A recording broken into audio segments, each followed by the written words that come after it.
Echo Fan Grey Wolf here. Welcome to Kung Fu Hour number 2. So off the bat, there's 4 things we need to get right out of the way. First, I do need to make you guys a video for YouTube because today I did the pole technique and I did not record it.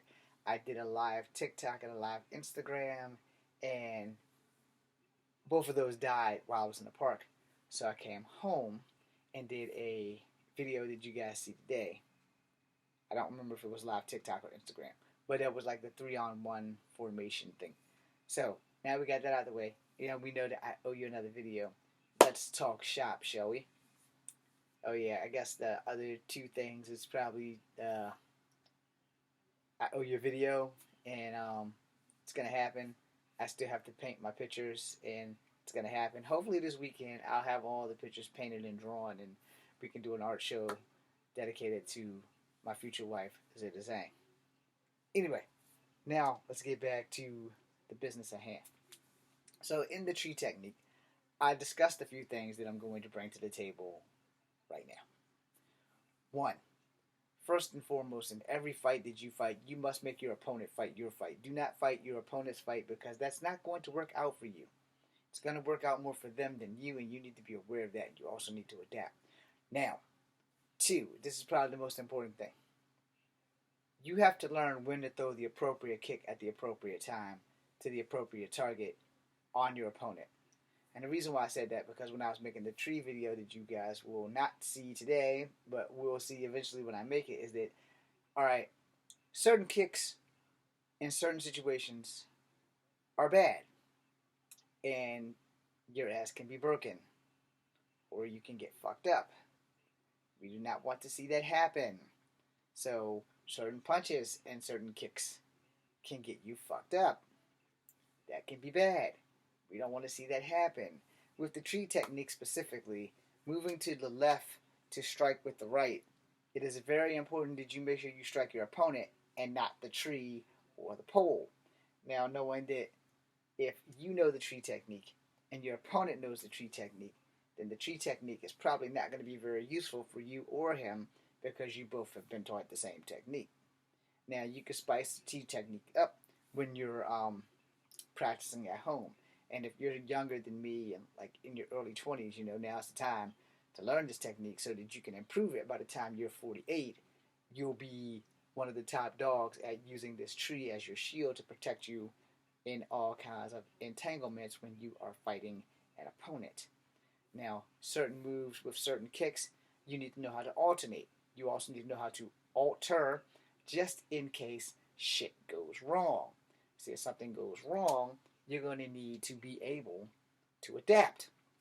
And the reason why I say that is because in my live TikTok or my live Instagram, whichever one it was, I spoke on how if this guy baits you and he knows you're going to go this way and he's going to throw a kick, so he purposely baits you to go that way, now you have to alter your move because now he's separated you far enough from the tree that you can't use the tree to protect yourself.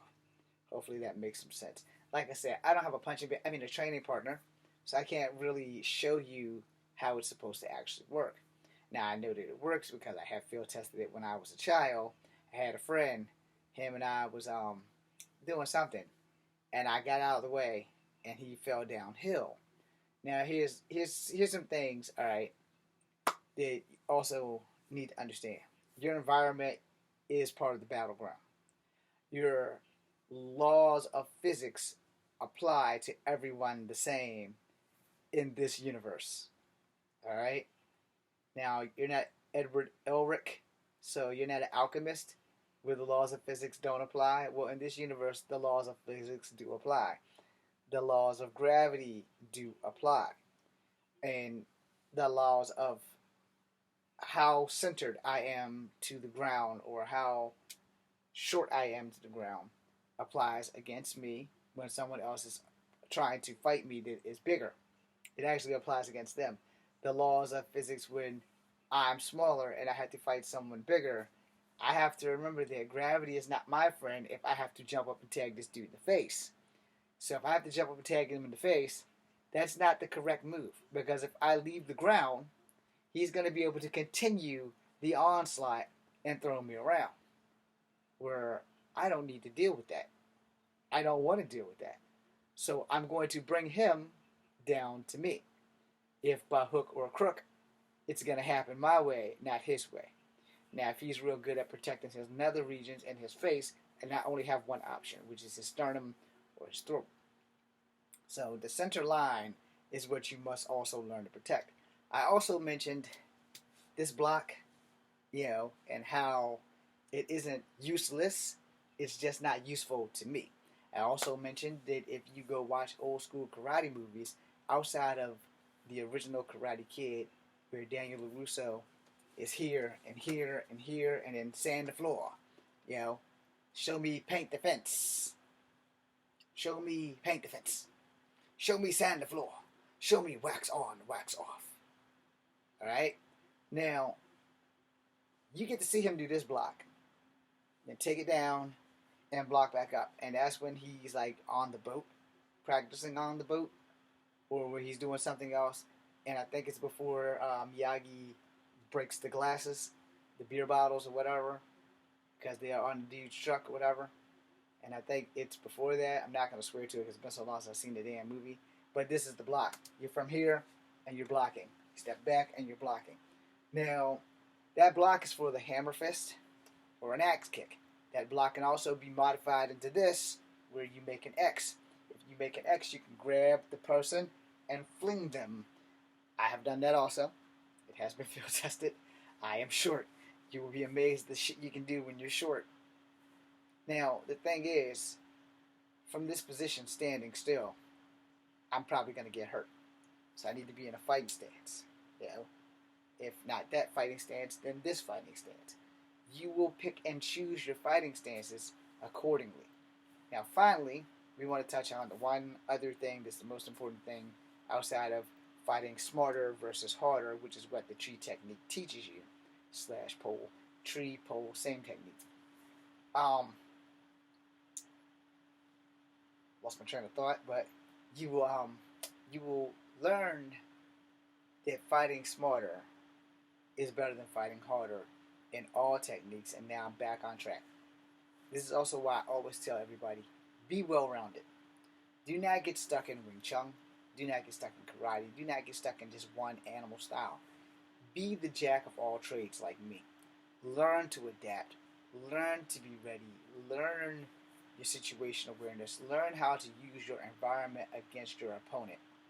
And that way you have fought smarter versus fighting harder. Learn your physical limitations. If you have bad cardio, you have asthma, push-ups, and jogging. That's the best I can give you because I can't jog, but I can do push-ups all fucking day long. So, do push-ups or jogging. If you don't have a lot of upper body strength, then you want to do it on an incline where your body is up and you're pushing up on the steps. That will still build the cardio and it will still build the arm strength. It's basically no resistance. If you want resistance, then put your legs up and your feet down and then push up to your flat. All right?